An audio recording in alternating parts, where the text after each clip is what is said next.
Nobody plans a trip thinking they'll regret it, but the wrong timing can ruin even the most incredible place.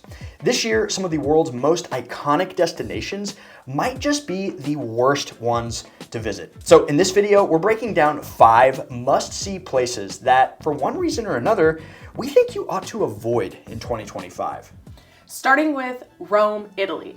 2025 is the year of the Catholic Jubilee, also known as the Jubilee of Hope. This year-long celebration marks the 2025th anniversary of the Incarnation of the Lord. It begins in December 2024 and ends in January 2026. Rome is the epicenter of this event, and estimates suggest that an additional 20 million tourists will descend on the city in 2025.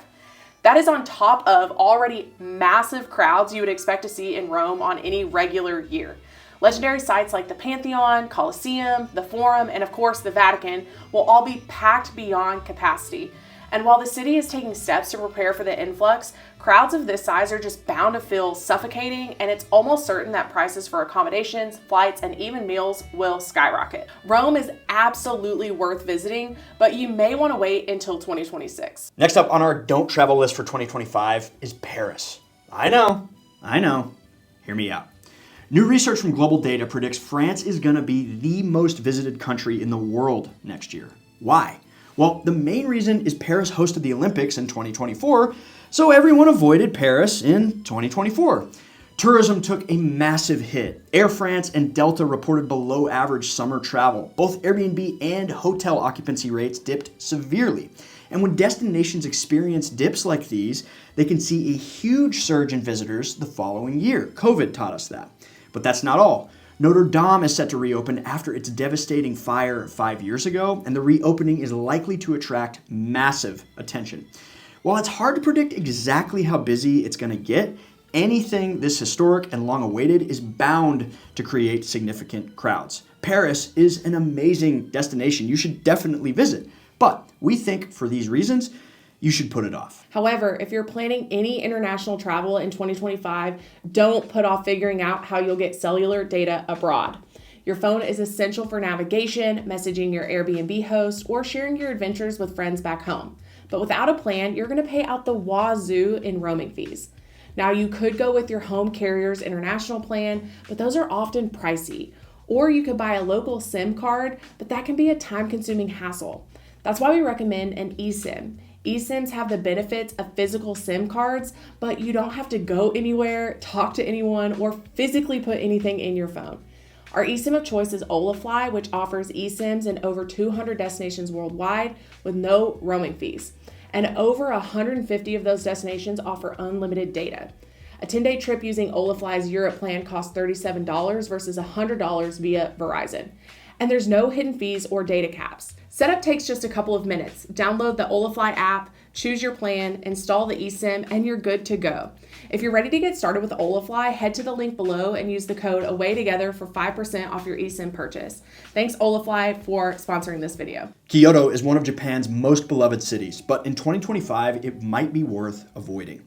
Overcrowding has become a serious issue, especially in historic areas like the Gion district. To combat the strain, local officials have introduced measures like banning tourists from accessing certain streets and installing barriers to block popular photo spots. No knocking these restrictions, honestly. I think they're a necessary step to protect Kyoto's cultural traditions and the daily lives of its citizens from the negative effects of how overwhelmed the city has become. Unfortunately, it's not just Kyoto. Honestly, there's an argument to be made for avoiding Japan altogether in 2025. Overcrowding has reached record highs, and a weaker yen has made the country a magnet for international visitors. It breaks my heart to say this, but Valencia is one of the destinations you may want to avoid in 2025. As you may know, on October 29th, 2024, the city suffered catastrophic flooding, the deadliest and most devastating in decades. The damage to Valencia's infrastructure is severe. Roads, railways, and sewage systems will require extensive repairs, and the region's agriculture, such a crucial part of its identity and economy, has been heavily impacted. Tourism is an important source of income for Valencia, and while visiting may feel like a way to support the city, it's worth considering the strain that tourists could add to the region still in recovery. Repair efforts will likely continue throughout 2025, and the local economy, particularly farming and tourism, may need years to fully bounce back. If you're interested in donating to recovery efforts, we've linked a couple of resources below. This mention is for everyone from outside the USA.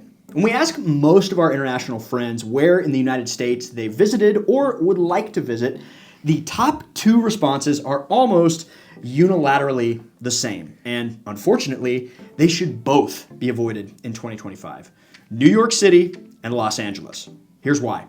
Both cities are undergoing major construction projects in preparation for the 2026 FIFA World Cup. In New York, these updates include stadium improvements, significant infrastructure work in Manhattan, and upgrades to the city's aging subway system. Times Square, one of the most heavily visited areas in the world, is also undergoing renovations that will likely create additional headaches for travelers. Over in LA, the story is much the same. LAX, already one of the busiest airports in the world, is in the middle of a major expansion. And with ambitious metro line updates on top of the city's infamous traffic congestion, getting around LA in 2025 is going to be a serious challenge.